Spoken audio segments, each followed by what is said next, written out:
Mercator is a merchant simulator inspired by games like Reciteer or the Swords and Potions series, and it feels definitively old school, so if you've been missing either of those games, this is very much going to be up your alley. You start off making simple trades in the hopes of getting enough money to buy a nearby farming plot. But over time, as you unlock new goods and your ambitions grow, you'll be trading for massive piles of coins, valuable and rare items, and maybe even shipping them off to far off places. A lot of your wares do come from haggling. After a successful deal, your customers are quite likely to hand over just a few extras, though you could also employ workers to produce items more directly. This gives you control, because you don't just want a guy's pocket sand, junk, and a few gold coins he happened to have lying around. You want premium weapons. After all, a discerning customer may come in looking for a shiny sword. And before you know it, your empire is going to expand to multiple shops across different cities, where you ferry gear via your fleet of ships and trade across the land using your caravans, bringing valuable items to new places where you can sell them for massive profits. And so today, I want to talk about some of my experiences while going over the basic gameplay mechanics for Mercator, then move on to progressing to a new city before wrapping everything up with a few closing thoughts, and P.S. they're going to be a little bit nostalgic. The core gameplay loop for Mercator involves haggling, and I do mean haggling, not trading. It's not as simple as, oh, I have a coconut, and a customer comes in wanting to buy it for my listed price. Instead, I have a coconut, and the customer has some stuff of their own. I can offer the coconut, and then they decide if they actually want the coconut, or maybe it's not worth it to them. In this case, it wasn't worth it, so I added a few mallets, and then I added a few more mallets, and then it turns out that he didn't want the coconut at all, but he did want the mallets, so much so that he threw in a bit of wood, which my carpenter can use. Everything's very nebulous here. You're not going to be dealing with fixed prices, you're not going to be dealing with even increments, and while that won't be for everyone, it is very much part of this game's charm. This nebulousness means you're kind of guessing a little bit, but it also means you're free to offer a guy a bunch of mallets and get a better end of the deal. Now, haggling is a great way to get more items. And in some cases, you'll get a pile of coin in addition to the goods. You'll need these coins because a lot of the NPCs allowing you to buy their shop or selling quest items will want cold hard cash rather than your pocket lint. But not every trade goes well. Sometimes you just don't have the items a customer's interested in, and sometimes they're a little bit too greedy, at which point it's better to move on to the next customer. Like I said, haggling is a great way to get more items, but it's not the only way. You can also employ workers in your shop. At the beginning, you have a blacksmith and a carpenter. Speak to them to get them to research new recipes, things you can have them craft, or ask them to use raw materials and a bit of money, some wood, metal, whatever is required, to make new things which you can then haggle and trade to customers. As you research items and progress through the game, new things will unlock, allowing you to craft ever more intricate and more expensive items. Just keep in mind, the more intricate crafts tend to take longer, and sometimes things might take quite a bit of time, so you're not going to be going for the quantity approach. At that point, it really is all about the quality. Make sure you offer it to someone carrying a lot of valuable stuff, not a pile of junk. Also, some of the later recipes are quite important to your progression. While many customers will come in and offer you a basic ship's hull, for a larger ship's hull, you're going to need to not only acquire the recipe, but have your carpenter craft that.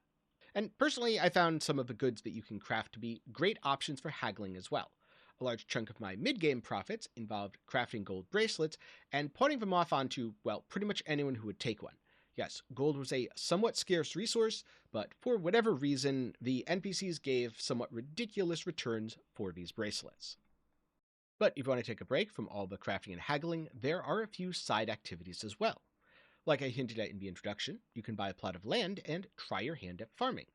Or you could have your carpenter craft a fishing rod, take up fishing, and spend a day by the sea.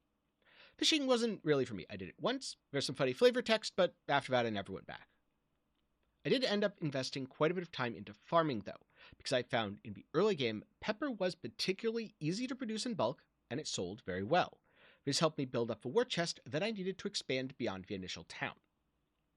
Last but not least, you can place statues around your shop. These change what type of customers come in, allow you to sell items for more, or in the case of the statue of Hermes, give you a hint the items that are wiggling on the side are things the customers want. The only downside is they take up a lot of space and they're pretty heavy, which means you might need to invest in a larger shop and it's pretty hard to take it with you from city to city. And so with that, I would say now is a good time to talk about expanding your empire. Because you might be able to build up a thriving shop with happy employees and bountiful crops. That's all well and good. But if you want to reach Rome and discover the clues for your past, you're going to need to start expanding your mercantile empire. And initially, you do this by purchasing the requisite license, constructing a ship, and setting sail for Seraph. You construct a ship by combining a hull, which determines the carry capacity, with sails that set the speed. And then you're off. In each new location, you'll be greeted by one of the locals willing to show you around. Often this means new and more expensive goods, a shop to purchase, and a new worker. Once I started expanding, my net wealth rapidly went from about 1 million to tens of millions over just a few days. So I ended up not only exploring Seraph, but quickly establishing a base in Bernice as well. Copper coins gave way to silver coins, worth about 100 times as much, and before I knew it, those gave way to gold, worth 100 times as much yet again. And I often found that if I made a successful offer, customers were far more generous than in the early towns. This is the core gameplay loop. Run a shop, research, progress, use that to leapfrog to the next town, and continue on until you reach your end goal of Rome. Running multiple shops like this adds a strategic layer to the gameplay, because you control at first 2 and then later 3 different merchants, and you can place each of them in a different city, giving you access to new goods and more customers. Just be aware that managing 3 shops in different locations can get a little bit hectic. You can also use your ships and caravans to ferry goods between different cities, either via the sea or the land. Pepper, for example, my early game treasure, grows well in Musaris, the first town, but it's pretty rare in the west, making it a valuable import when you're heading to Rome. Just if you do plan to set up a long-term cross-sea trading network, I recommend investing into some good sales, otherwise the voyages take quite a few days. What awaits you in Rome? Well, more customers, patterns to research, and profits to be made. And maybe something a little more. But I'll leave that for you to discover for yourself. In short, what awaits you in Rome is an end to the game's story and some post-victory activities. So in closing, this is a game that very much reminds me of the early 2000s, when I spent a lot of time on websites like Congregate, trying flash games. Sure, some of them were over-monetized trash, precursors to the mobile games you see today with deceptive advertising. But others were cool little passion projects from indie devs, and Mercator very much fits in with those passionate projects. Originally, the dev, Rudder Bucky, reached out to me because he saw my video on Swords and Potions, offered me a key, and wanted some feedback. But after playing, I wanted to highlight this, because I don't get nostalgic all that often, but this very much does feel like playing a game from the 2000s. Yes, the experience is a little bit rougher. You don't know how much a given item really is worth.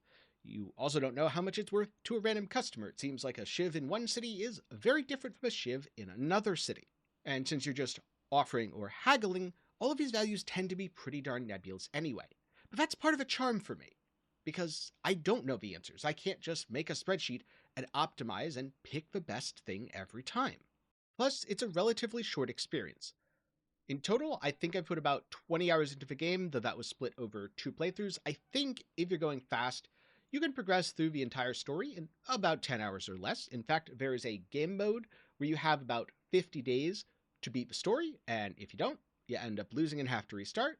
So it's very much not a game that'll take a ton of time.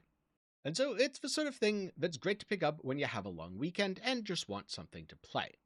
And also, despite not really being focused on optimization, as you progress, the numbers do go up quite a bit. Like I said, initially I scrounged together 1 million copper coins, and before I knew it I had hundreds of billions, and if I continued in the postgame, I could probably break 1 billion without too much difficulty. So if you're looking for something definitively old school, the game comes out November 1st, 2025, and at least for the time being, it's got a demo up on Steam. If you like Swords and Potions or Reciteer, I recommend you check it out. And again, a big thanks to Dev for sending me a key and letting me play the game. Also, big thanks to you for watching to the end. I'm glad you've enjoyed. If you want to see more content like this, well, maybe check out my video on Valor Mortis, an upcoming first-person Souls-like that honestly is more than just a first-person Souls-like. That'll be up in the card and down below. Also, if you want to keep up with all of my thoughts on the different games that I'm playing, you can head over to my Steam Curator page, which will be linked down below, or hop into my Discord, join the community, and give yourself the notification role. That way you can see all of the videos that I upload rather than just the ones shown to you by the YouTube algorithm. With that, I'm going to get going, so good luck on your journey, may you make many coins, always haggle generously, and I'll see you in the next one.